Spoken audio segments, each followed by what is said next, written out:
haciendo contacto en una hendidura con el músculo esquelético.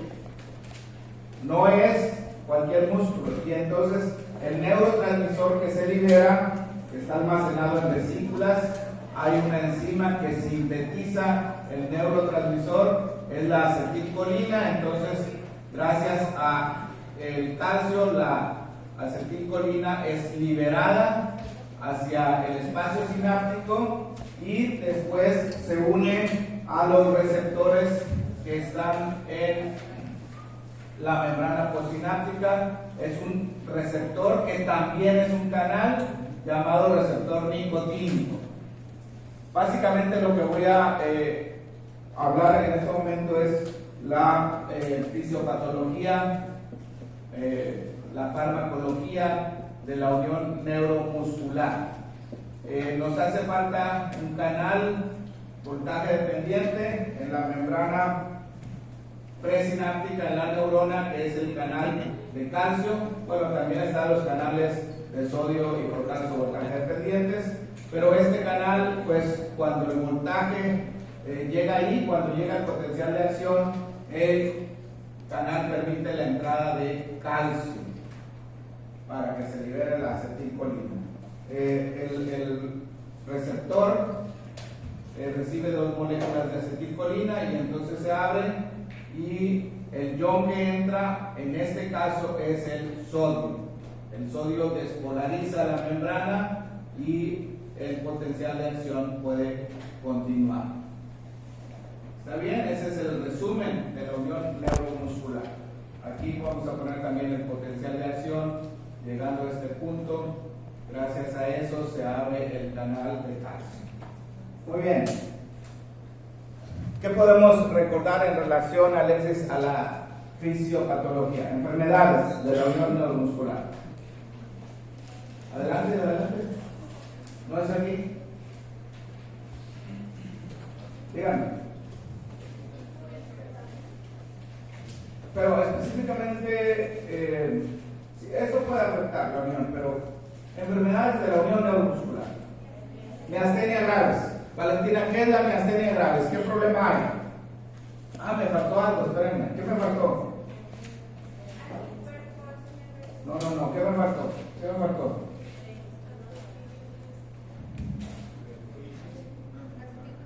La acetilcolinesterasa, la enzima que destruye a la acetilcolina, aquí la vamos a poner, la acetilcolinesterasa.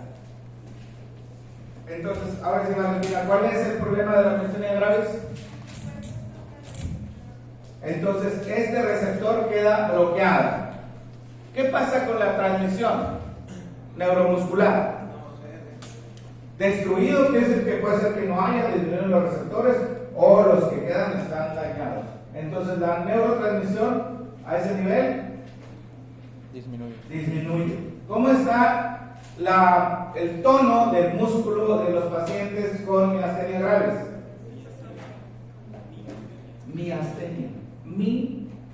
Miastenia gravis. ¿Cómo está? Débil. El músculo. Débil. ¿Contraído o flácido? Flácido, porque al estar destruidos, pues la acetilcolina no tiene la capacidad de hacer su función. Es una enfermedad autoinmune, o sea, no se cura.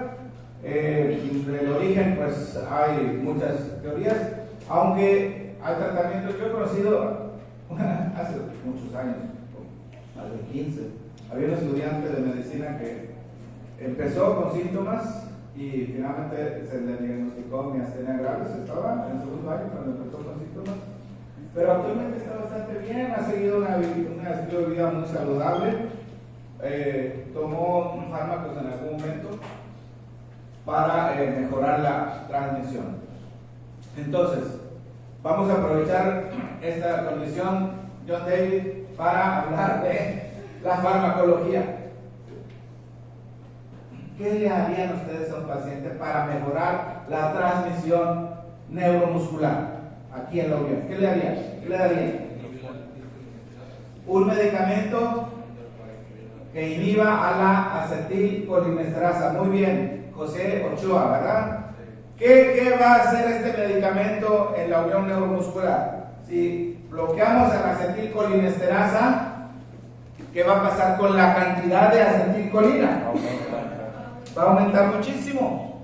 Y esto va a permitir que, aunque haya pocos receptores, aunque estén algo dañados, mejore la neurotransmisión. Esa es la base del tratamiento farmacológico de la miastenia gravis. No cura la enfermedad, pero mejora los síntomas. Medicamentos que hagan esto. Neostigmina, muy bien. Hidrofonio no se utiliza realmente para tratamiento. Hidrofonio se utiliza para diagnóstico. Si tienes un paciente que tiene flacidez y sospechas de miastenia gravis, por ejemplo, así como cuando están en la clase de fisios y que queriendo dormir, ¿verdad? Tosis palpebral. Entonces puedes hacer una prueba y con hidrofonio, y si mejora la transmisión, lo más probable es que es miastenia gravis. Vamos ya a la clase de farma y gravis. ¿Qué más? Hablando de la enzima, díganme algo que tenga que ver con toxicidad. A ver, vamos a hacer un repaso porque ya vieron el video, ya hicimos el esquema inicial y los casos en la E42 también. Ojo con los casos en la E42. A partir de antier solamente lo pueden hacer va a estar cerrado todos los casos en E42. El día que lo programa, hasta ese día. Los primeros casos, sobre todo para los que no se ven inscritos, van a seguir abiertos todo el semestre, pero nada más lo pueden hacer una vez. Los videos, ya se dan cuenta, los pueden hacer más de una vez.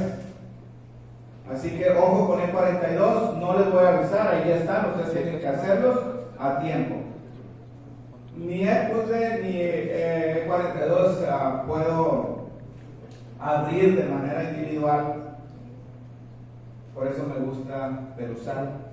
Vamos a hablar después de eso, porque Perusal, si me piden, oye, a una persona de manera individual le puedo extender el plazo. Bueno, entonces, ¿qué de la farmacología, toxicidad de la unión neuromuscular?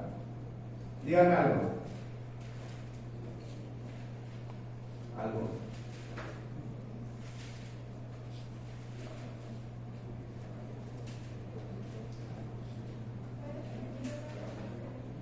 Algo de la farmacología, toxicología de la acetilcolinesterasa de manera específica.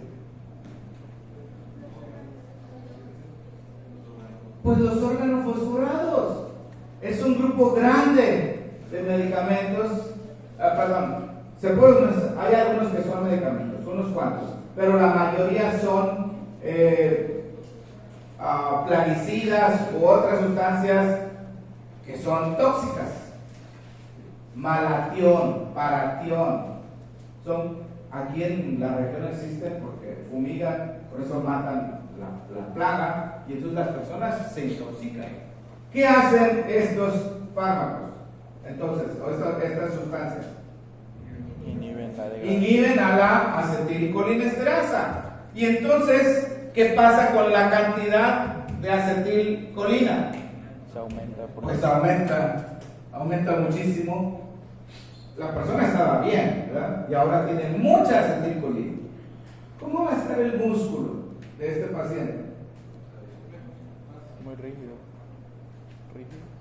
Contraído, más contraído. Aunque, déjenme decirles que demasiada acetilcolina paradójicamente puede bloquear al receptor. Entonces hay como un límite. Pero, ojo con la intoxicación con órganos fosforados. Los síntomas que vemos no solamente tienen que ver con la unión neuromuscular, también tienen que ver con el músculo cardíaco y el músculo liso. Les voy a hacer un esquema bien rápido del sistema nervioso periférico. Ustedes están viendo neuro, ¿verdad? ¿Sí? Ok. Tenemos la neurona motora inferior y el músculo esquelético. ¿Qué más? Para el sistema nervioso autónomo tenemos neuronas preganglionares y neuronas postganglionares que van al músculo liso y al músculo cardíaco. Y también tenemos que van a las glándulas. Ahí están las glándulas, imagínense. Músculo liso y músculo cardíaco. ¿Cuál es el neurotransmisor que se libera aquí? En la unión neuromuscular. Acetilcolina. ¿Cuál es el neurotransmisor que se libera?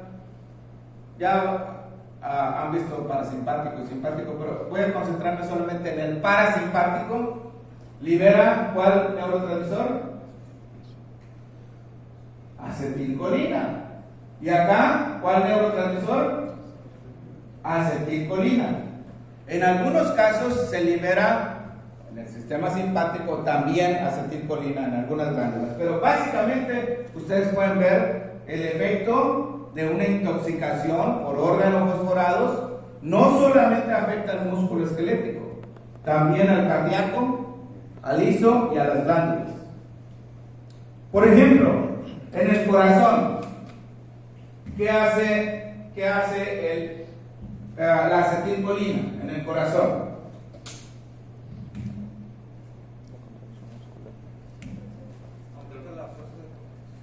No, lo contrario, disminuye. Pero el principal efecto de la acetilcolina en el corazón es disminuir la fuerza, la frecuencia.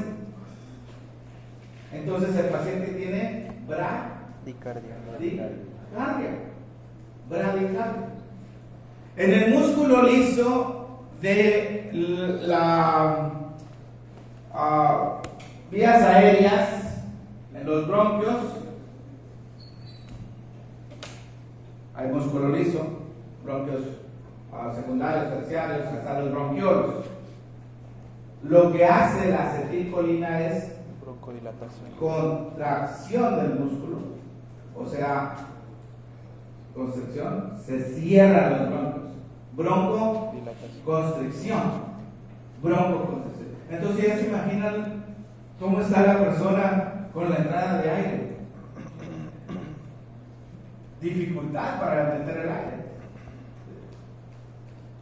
¿Qué hace en las glándulas la acetilcolina, Petit? ¿Qué crees que hace? ¿La glándula de la acetilcolina? Sí. No sé si aumenta o disminuye, pero una de esas dos. Muy bien. Así es en fisiología casi todo. ¿Aumenta o disminuye, verdad? Entonces la acetilcolina aumenta la secreción. Entonces imagínense los bronquios cerrados, las secreciones bronquiales aumentadas, la saliva, las secreciones gastrointestinales, muchas secreciones.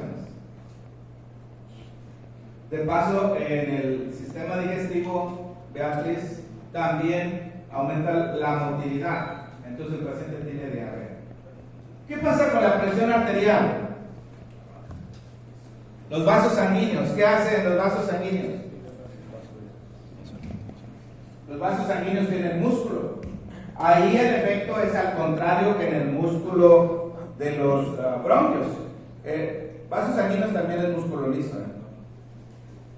Hay una vasodilatación. Entonces, ¿qué pasa con la presión arterial? Disminuye. Elías Gómez, ¿qué pasa? No. Si tú tienes más espacio en un vaso sanguíneo, la presión disminuye. Siempre la presión va a ser una relación entre lo que hay y la capacidad de contener algo. Apréndanse, en fisiología hay cosas, principios muy sencillos, que si uno se los aprende, lo demás es más fácil, si uno lo entiende. Ándale, no sabe. Muy bien, ¿qué más de Acetilcolesterasa, vimos organofosforados, vimos tratamiento de miastenia. ¿Qué más? Profe, una pregunta. Sí. En el caso de TANA-F92 decía que tenía la peristalsis aumentada, entonces la acetilcolina aumenta la frecuencia de producción de glucosa. Sí. Bueno, que ese es el momento, aumenta la actividad intestinal. Peristalsis aumentada. ¿Qué más? ¿Qué más de la unión neuromuscular?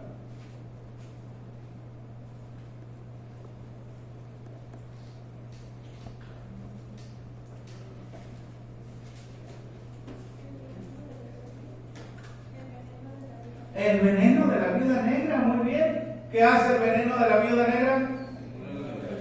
Estimula la liberación, aumenta la liberación. Hay mucha acetilcolina, contracción del músculo, etc. El veneno tiene otros efectos, pero específicamente de eso. Es que en las últimas dos diapositivas de esta presentación, ahí están todas las preguntas, básicamente. ¿Qué más de la unión neuromuscular? Curare. ¿Qué hace el curare? ¿Te cura el curare? No. Es semejante a la miastenia gravis. Bloquea, en este caso es no es un anticuerpo, es un veneno, ¿no?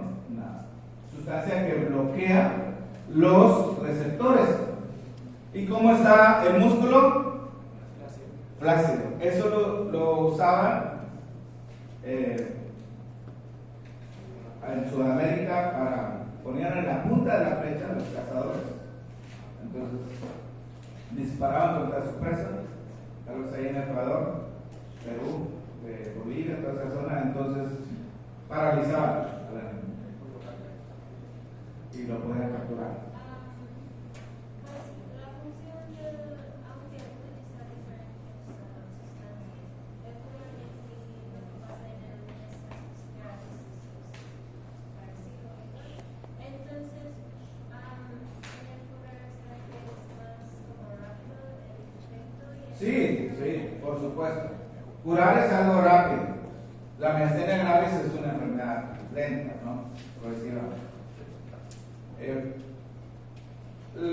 Son cosas muy diferentes, obviamente, pero al final hay debilidad. Ahora, hablando del curare, hay medicamentos derivados del curare. ¿Para qué se utilizarían estos medicamentos? ¿Qué creen ustedes? ¿Para la anestesia? Local. No, mucho menos local. Curare no es anestésico.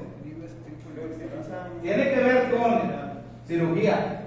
En anestesia general para cuando está cerca de una cirugía, pues evitar que tenga movimientos. Exactamente. Evitar que tenga movimientos. O sea, le produce relajación. El curare produce relajación del músculo. Entonces, a un paciente que va a cirugía, Castellán, le ponen anestesia para que ya no sepa, lo desconectan, lo duermen, pero también le ponen un relajante muscular porque aunque esté dormido, el músculo puede estar tenso, se puede mover, entonces hay que producir relajación.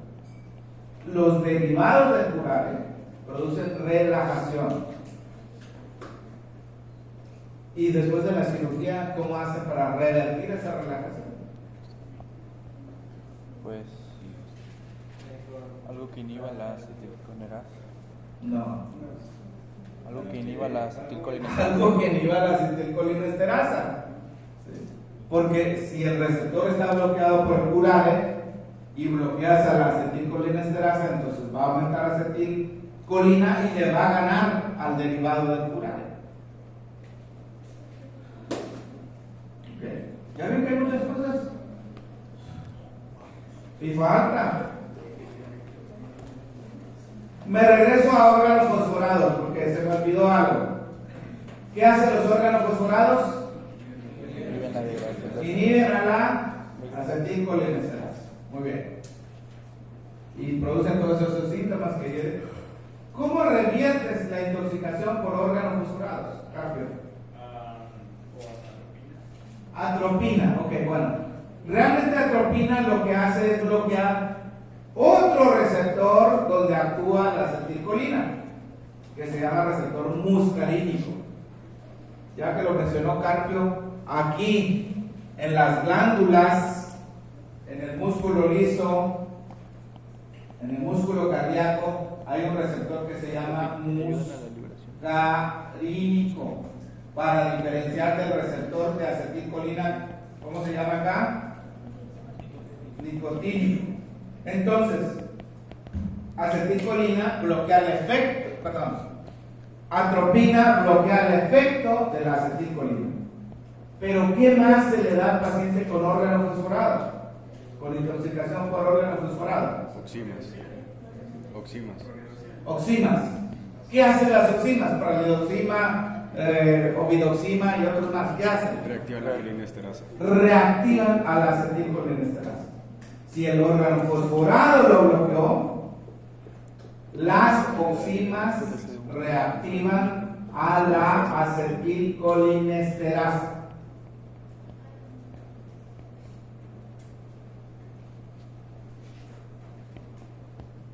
¿Qué nos falta de la unión neuromuscular? Síndrome de Lambert-Eaton. ¿Qué es esto? Anticuerpos contra el canal de calcio. Muy bien. ¿Y qué va a pasar con la entrada de calcio si está bloqueado el canal de calcio? Pues no va a entrar, no va a liberar la acetilcolina.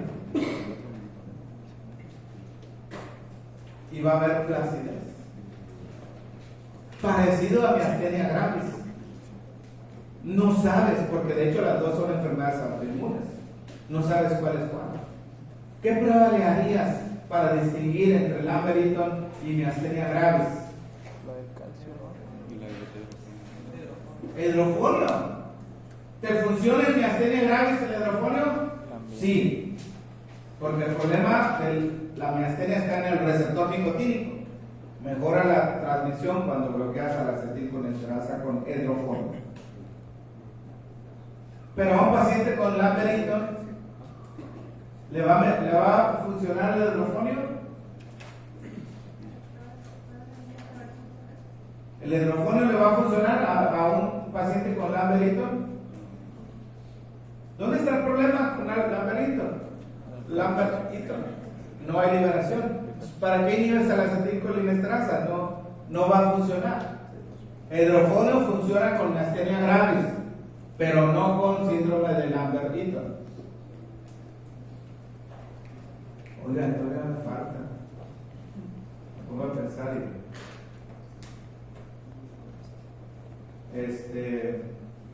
Raquel, bienvenida. Se me fue. Botox. ¿Qué hace la toxina del botulismo? Así entonces, ¿cómo queda el músculo? Así estirado, ¿verdad? Por eso lo usan, Botox. Toxina del botulismo es una de las toxinas más poderosas. Su mecanismo de acción es inhibir la liberación de la acetilcolina. O sea que si tiene una picadura de vida negra, pues ponle Botox, ¿no? No es cierto, eso no es el manejo.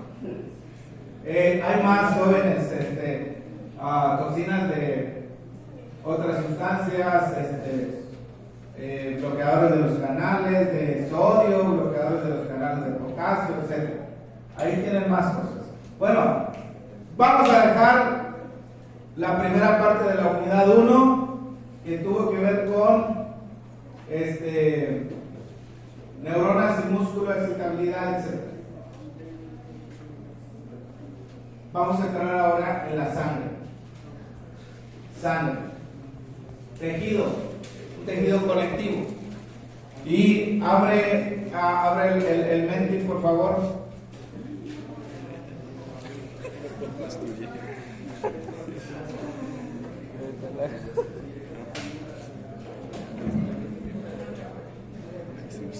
¿Listos para el papelito?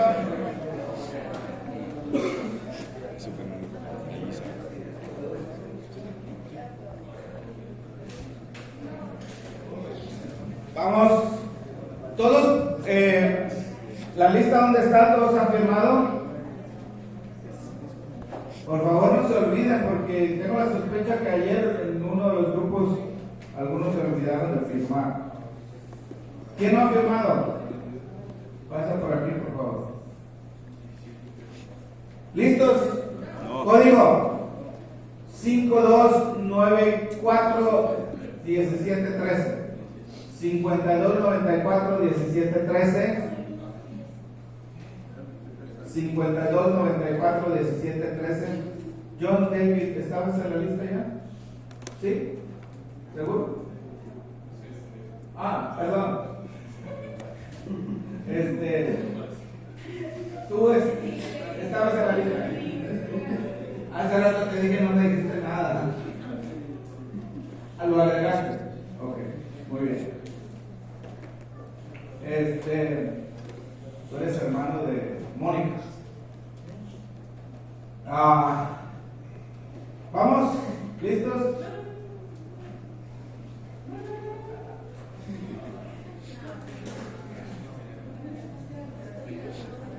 Primera pregunta. Aquí cuántos son? 50, ¿verdad?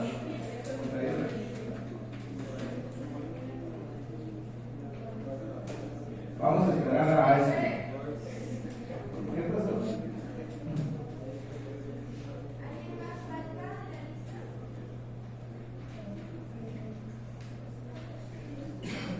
¿Ya?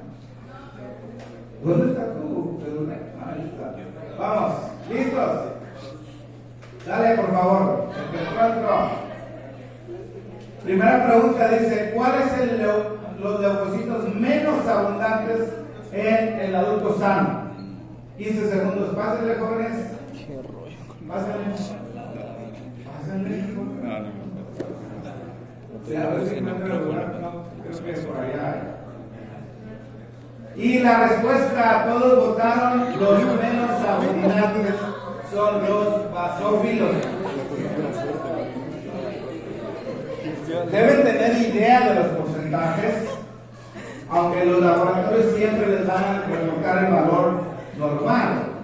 Pero los leucocitos menos abundantes son los basófilos. ¿Cuáles son los más abundantes? Y después, Linfocitos. linfocitos. Y después, ok, entonces ahí tienen ustedes a todos los leucocitos de la sangre. Siguiente pregunta, por favor.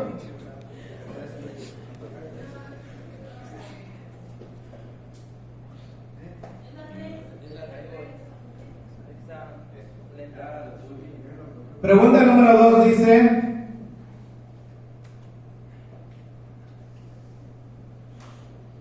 sitio de hematopoiesis en el adulto sano. Hematopoiesis en el adulto sano. ¿Qué es hematopoiesis? Hemato, sangre. Poiesis, producción. Producción de sangre. ¿Dónde? No, yo tampoco. Sí. Viste la luna, todo el todo, está sacando mal. De todo en la viña del Señor. Estamos hablando del adulto. En el periodo embrionario, ¿dónde se producen las células sanguíneas? Periodo embrionario, ¿dónde se producen las células sanguíneas? En la médula ósea. No, médula ósea. Periodo embrionario.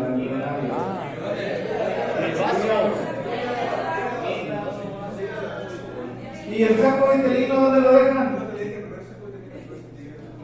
no. Este estaba como López Obrador, ¿entiendes? No escucho. Después primer trimestre, segundo, la producción donde es la vida fetal, hígado y vaso también. Y después de nacer, médula ósea. Oye, ¿por qué pusieron los riñones?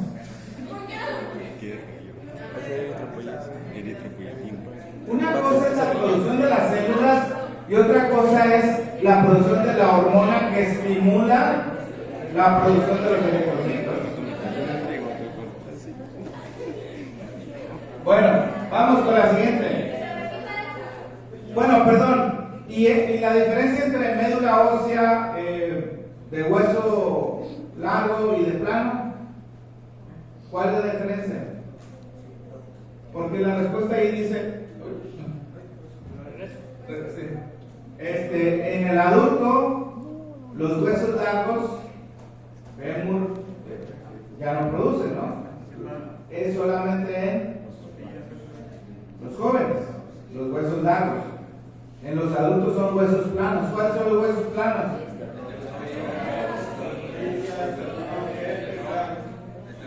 El esternón, las vértebras, costillas, tortillas. Ok, vamos, siguiente. Pregunta número 3 dice: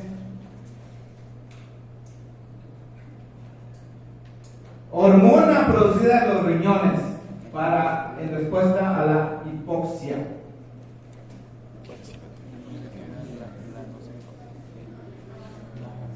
¿Qué pusiste tú? No sé qué pusiste. Un segundo, se acabó y muy bien. Sí,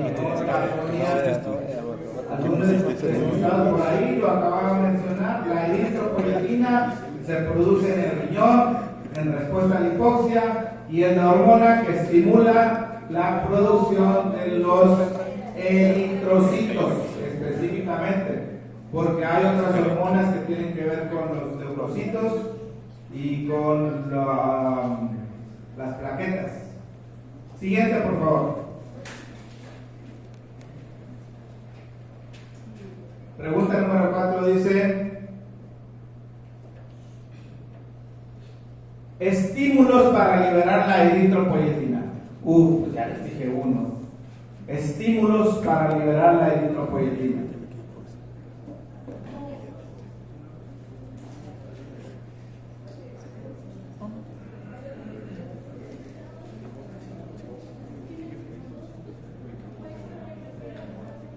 Sí, exactamente.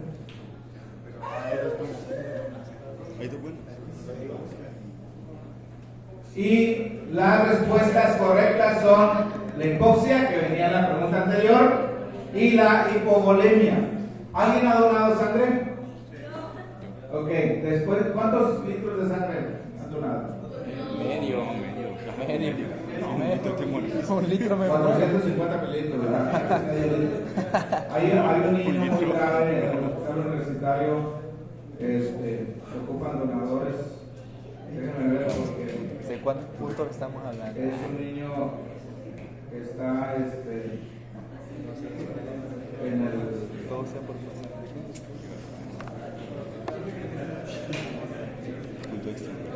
¿Alguien quiere donar? Por favor. Iker Abdiel Olivares Guzmán es un niño de...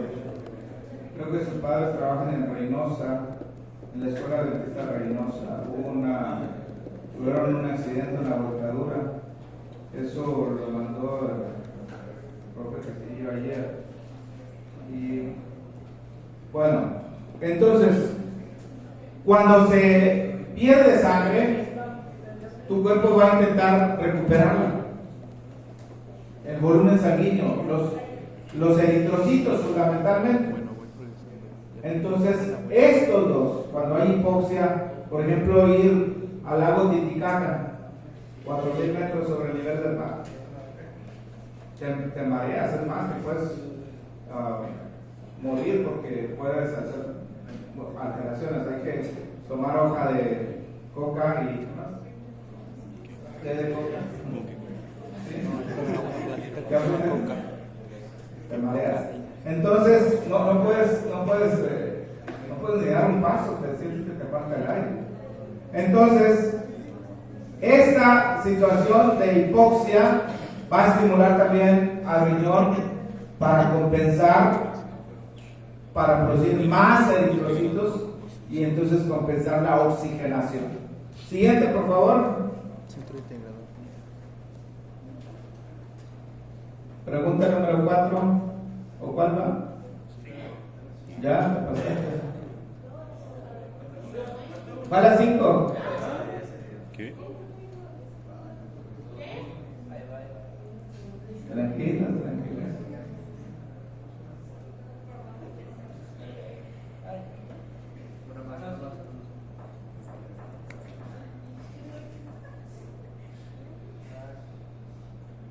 Ahí va. Última pregunta y nos vamos al receso. Ah, no, todavía queda tiempo. A lo que discutimos la respuesta. En lo que publica. Vitaminas requeridas para la síntesis de timina o tiamina. Timina. ¿Qué es la timina? ¿Una vitamina?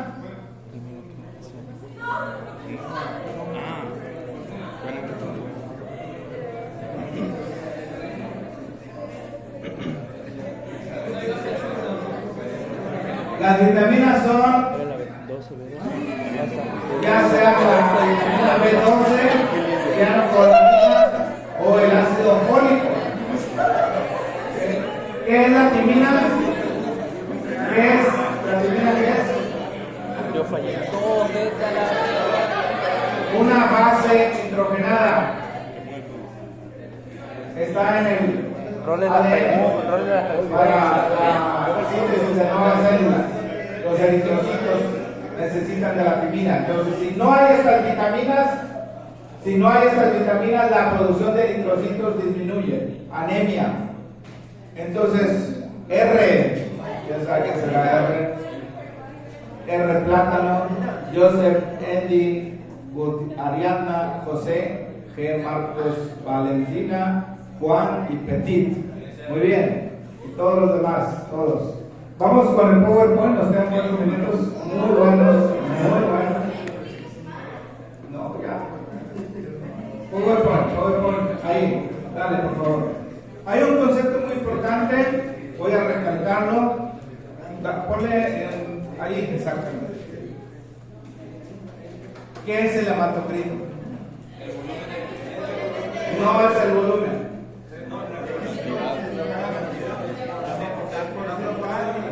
El porcentaje.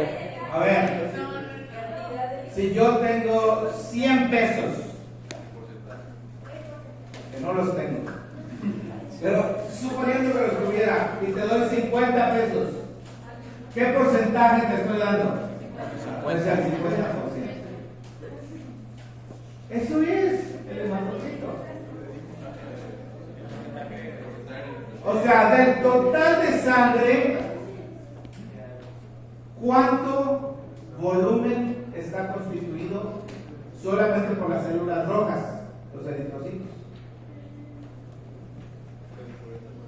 El hematocrito es una proporción, no es el volumen, es la proporción entre el volumen de eritrocitos y el volumen total de sangre.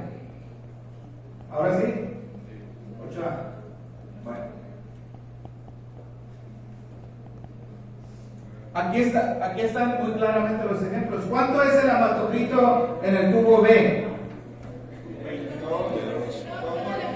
Tenemos las rayitas, ¿no? 1, 2, 3, 4, 5, 6, 7, 8.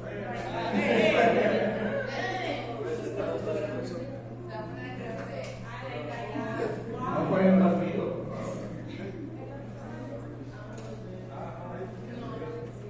Ok, son 10 rayitas, hasta la última serían 10 mililitros en ese tubo. Antes de centrifugar, todo estaría rojo. Pero cuando centrifugas, la parte líquida, que es el plasma, queda arriba y los eritrocitos, que tienen mayor densidad, las células van abajo. Aquí hay una capita de leucocitos, pero entonces el hematocrito es la proporción entre el volumen de eritrocitos, en este caso apenas 2 mililitros sobre el total. ¿Cuánto era el total? Entonces 2 entre 10 igual a 0.2. Podemos decir que el hematocrito es 0.2. 0.2 o 20%. Es lo mismo, es proporción o porcentaje. Eso es el hematocrito. Ahora, la parte que no es hematocrito, ¿cómo se llama? Plasma. Entre los dos, ¿qué porcentaje deben dar, Rodríguez? Pues el 100%. Si el hematocrito es 38, ¿cuánto sería el plasma? No, 62. 6,2, ¿verdad? Si el hematocrito es 33, ¿cuánto sería el plasma? 63. 67. ¿7,7? 67. 6,7. Muy bien. ¿Listos?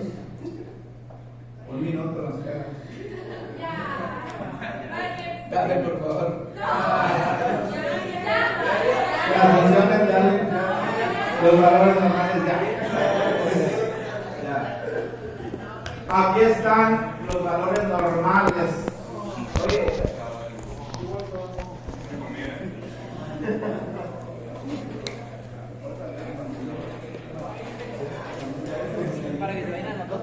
¿Otra vez? Ayer me estaban sugiriendo petit. Prohibido comer aquí a menos que inviten al profesor, hombre. Me estaban sugiriendo que por qué no hay en la placita ponemos un comedor. Pues sí, hay que cerrar, climatizar, echar. Bueno, Es cierto, él es el director, ¿no? De la carrera. Una cafetería. allá está la cafetería, Nah, mejor nada. Luis, ¿qué no escuchaste? A menos que inviten al profesor a comer, no puede comer. Los del edificio, pues quédense ya. Bueno, aquí están los valores normales. Esos valores pues pueden variar porque cada laboratorio tiene su técnica y su valor de referencia, etcétera. No tienen que aprenderse los valores normales, pero sí tener idea de los porcentajes. Ya dijimos cuáles son más, cuáles son menos. Pregunta: ¿cuáles son las células más abundantes en número en la sangre? Los eritrocitos. Pero, ¿cuáles son las células que más se producen cada día? Lo que más producimos, ¿qué es?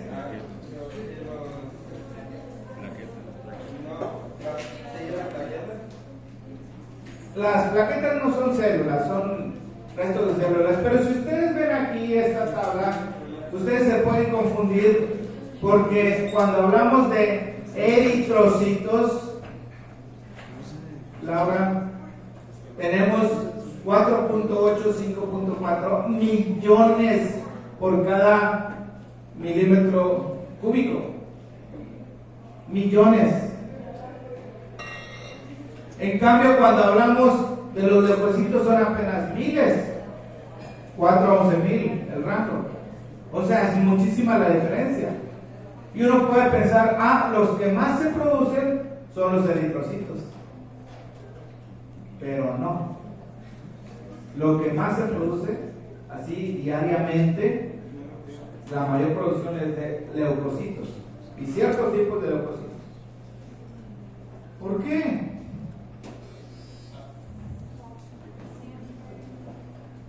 ¿Cuánto vive un eritrocito? 120 días. ¿Cuántos meses? 4. Ok, entonces, comparado con un leucocito que vive menos, tú no necesitas producir mucho. En cambio, los leucocitos que viven muy poco, tienes que producir muchísimos para mantener ese rango. ¿Sí? Se producen más leucocitos que eritrocitos diariamente. Más leucocitos que eritrocitos. Siguiente, por favor. Ahí está la morfología, clase de histología, no la voy a repasar, pero ya saben que algunos tienen gránulos y otros no tienen gránulos. Y las plaquetas, que son fragmentos del megacariocito. El mega, ¿qué es mega? Grande. Cario. Cario es núcleo.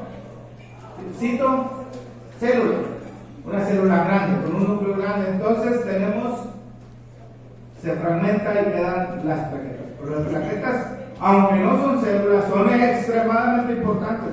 Las vamos a ver la próxima semana. Dale. Ahí está de donde derivan. ¿Cómo se llama la célula de la cual derivan todos? Nicolás. Célula. Citoblasto. Madre. Fluid. De ahí se diferencian. Hay factores, hay sustancias que hacen que hagas una línea de eritrocitos, de leucocitos y específicamente linfocitos, monocitos, etc. Y ahí está el megacariocito fragmentándose y finalmente las plaquetas. El monocito viene directamente del monoblasto, monocito. ¿Y en qué se convierte el monocito? Cuando sale del vaso sanguíneo y se aloja en el intersticio de los tejidos, en macrófago o en microglia, si hablamos del sistema nervioso central. Entonces, siguiente por favor. No. Solo al profe que contesto a mi esposa. Funciones de los eritrocitos. Médula ósea roja.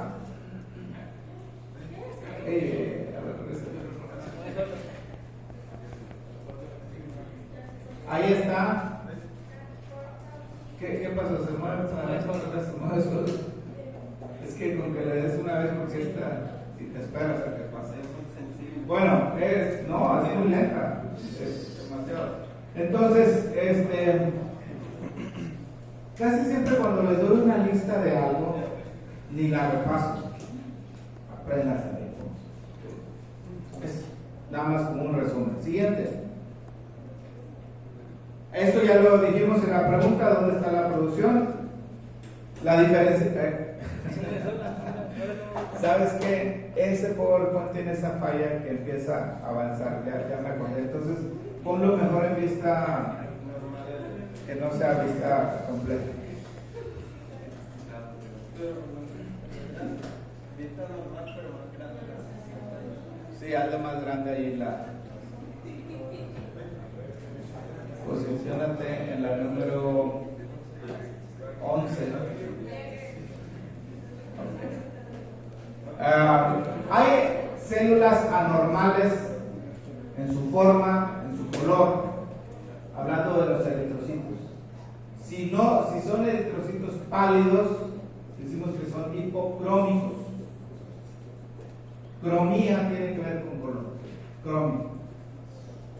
Policrómico, por ejemplo, muchos colores. Monocrómico, un color. Entonces,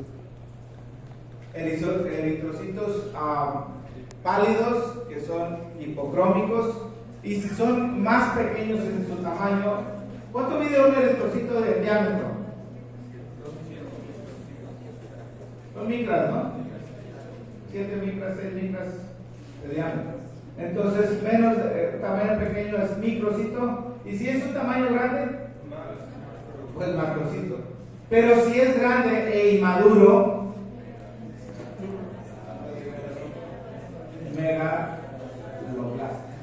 megaloblasto. Y si es un médico en formación, blasto, ¿qué quiere decir? Médico blasto. Inmaduro. Si es un médico en formación, ¿qué sería? Médico. Ya somos medicoblastos.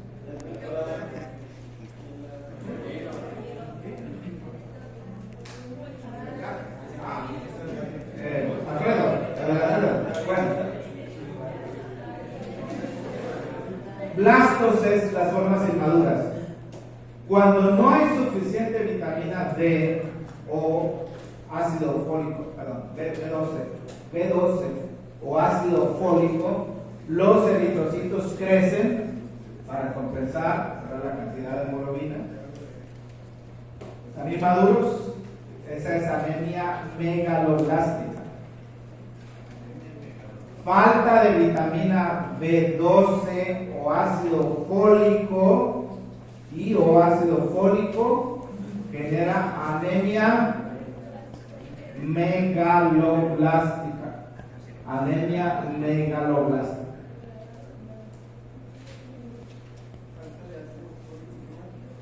Falta de ácido fólico o vitamina B12, la cobalamina. Hay unos eritrocitos que están bien irregulares, anemia de células falciforme, ya la vimos en bioquímica. ¿Cuál es el problema de la anemia falciforme? ¿Cuál es el defecto?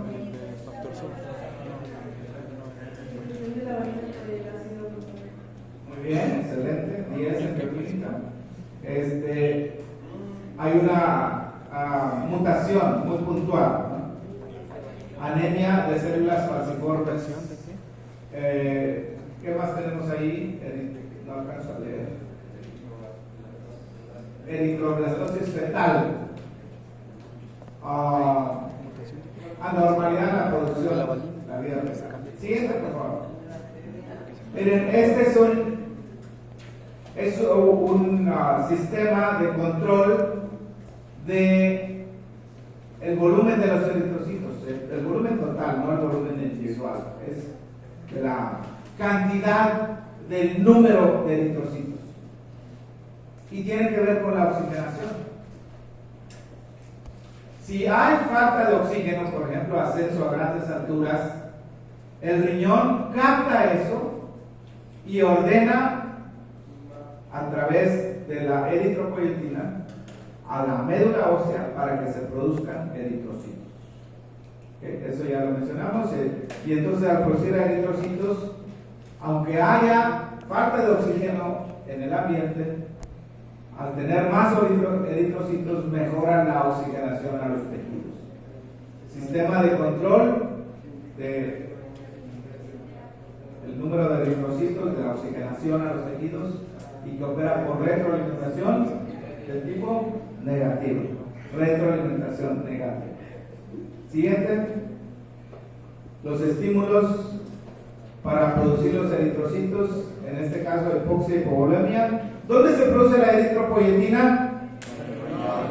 ¿Solo en el riñón? ¿En el hígado también? 10%. Muy bien. Siguiente. Ahí está, es lo mismo. Pero vean en la parte inferior qué factores pueden hacer que haya hipoxia. Disminuye la oxigenación. ¿Qué cosa? Bajo volumen de sangre. Les compartí ahorita el anuncio de donación. Jaime, ¿dónde estás?